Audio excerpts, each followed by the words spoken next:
ஏக இறைவனின் சாந்தியும் சமாதானமும் நம் அனைவரின் மீது உண்டாவதாக. எல்லா புகழும் இறைவன் ஒருவனுக்கு.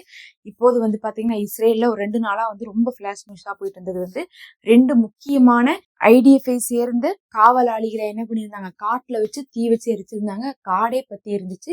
இப்ப அதனுடைய இன்வெஸ்டிகேஷன் எல்லாம் போய் என்ன காரணம் அப்படிங்கிறது வெளியாயிருக்கு. ஏன்னா போர் நின்றுக்க சமயமா பார்த்து இப்படி ஒண்ணு நடந்திருக்கு. எது நடந்தாலும் உங்களுக்கே தெரியும், வெஸ்ட் பேங்க் மேலேயும் காசா மேலேயும் தான் பழிய போடுவாங்க. அப்படி இருக்கும்போது இது எப்படி நடந்துச்சு அப்படிங்கறத இப்பதான் இன்வெஸ்டிகேட் பண்ணிட்டு இருக்காங்க. ஃபர்ஸ்ட் காடு எரிஞ்சுன்னு தான் வந்துச்சு.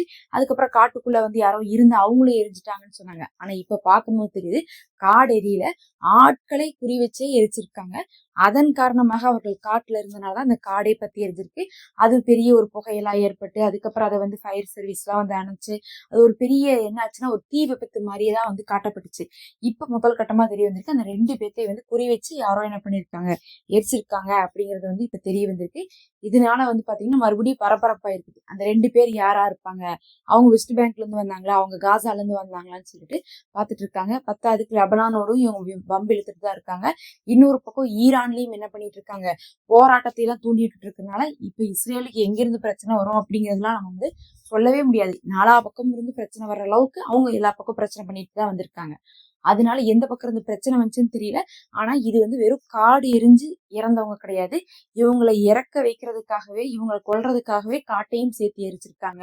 இவங்களை எரிச்சு அது மூலமா காடும் பரவி இருக்குது அப்படிங்கக்கூடிய தகவலை இன்னைக்கு முதல் கட்டமாக வெளியே கொண்டு வந்திருக்காங்க. ஈரான்லயும் பாத்தீங்கன்னா நிறைய பிரச்சனைகள் எல்லாம் நடந்துட்டு இருக்குது.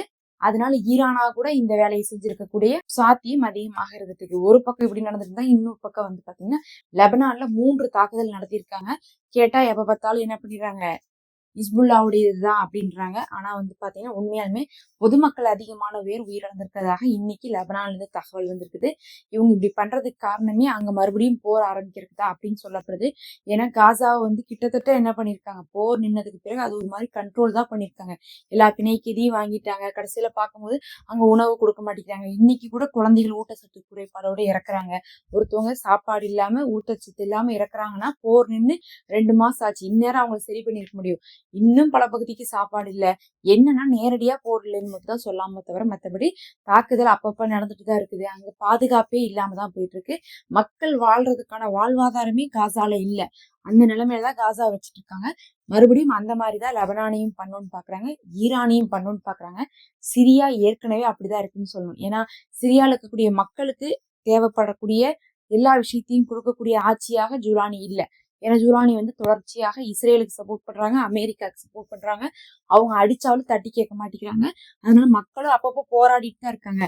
ஆனா ஜூலானி அதையெல்லாம் கண்டு கொள்ள மாட்டேங்கிறாரு. மொத்தத்துல பார்க்கும்போது இஸ்ரேல் எல்லா பக்கமுமே பிடிச்சு வச்சுக்கணும்னு நினைக்கிறாங்க. காசாவை கண்ட்ரோல் பண்ணிக்கணும், வெஸ்ட் பேங்கையும் கண்ட்ரோல் பண்ணிக்கணும், அந்த பக்கம் சிரியாவை கண்ட்ரோல் பண்ணிக்கணும். அப்படியே நம்ம லெபனானையும் ஈரானையும் என்ன பண்ணிடணும், மறுபடியும் போர ஆரம்பிச்சு அதையும் கண்ட்ரோல் பண்ணணும் அப்படிங்கிறதுக்காக பல முயற்சிகள் பண்ணிட்டு இருக்காங்க.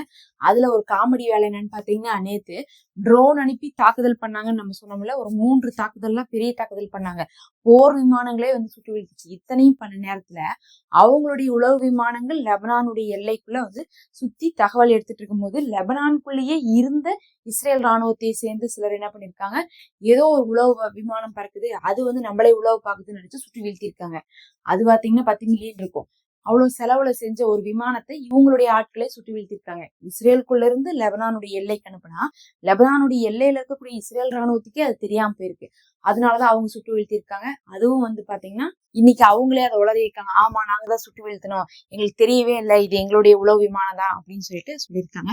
அந்த அளவுக்கு பயந்துட்டு அவங்களும் அங்க இருந்துட்டு இருக்காங்க. எல்லா பக்கமுமே ஒரு மாதிரி சண்டையாவே இருந்துட்டு இருக்கு. இந்த இஸ்ரேலுக்கு இந்த மாதிரி பிடிக்கணும், இந்த மத்திய கிழக்கவே கண்ட்ரோல் கொண்டு வரணும்னு ஒரு ஆசை. மறுபக்கம் இந்த அமெரிக்கா பார்த்தா இந்த வெனிசுலா அங்கெல்லாம் பார்க்கும்போது அங்க நிறைய பிரச்சனை பண்ணிட்டு இருக்காங்க. கிரீன்லாண்டுன்னு சொல்லிட்டு பக்கத்தால இருக்கக்கூடிய எல்லாத்தையுமே அமெரிக்காவோட இணைச்சிடணும் அப்படின்னு சொல்லிட்டு இந்த 2 பேருமே மாத்தி மாத்தி மத்த நாடுகளை கண்ட்ரோல்குள்ள கொண்டு வரணும் அப்படிங்கிறதா பாக்குறாங்க. மேற்கத்திய நாடுகளை என்ன பண்றாங்க, அமெரிக்காவும் மத்திய கிழக்கு நாடுகளை இஸ்ரேலும் கண்ட்ரோல்குள்ள கொண்டு வரதுக்காக எந்த மக்களையும் எந்த நாட்டினரையும் நிம்மதியாவே விடுறதில்ல. போரோட வாழ்றது எவ்வளவு பெரிய கொடுமை அப்படிங்கிறது அங்க இருக்கக்கூடிய மக்களுக்கு தான் தெரியும். அவ்வளவு படாத பாடுபட்டுட்டு இருக்காங்க. பொறுத்திருந்து பார்க்கலாம். இதெல்லாம் தான் இப்ப முக்கியமான தகவல்.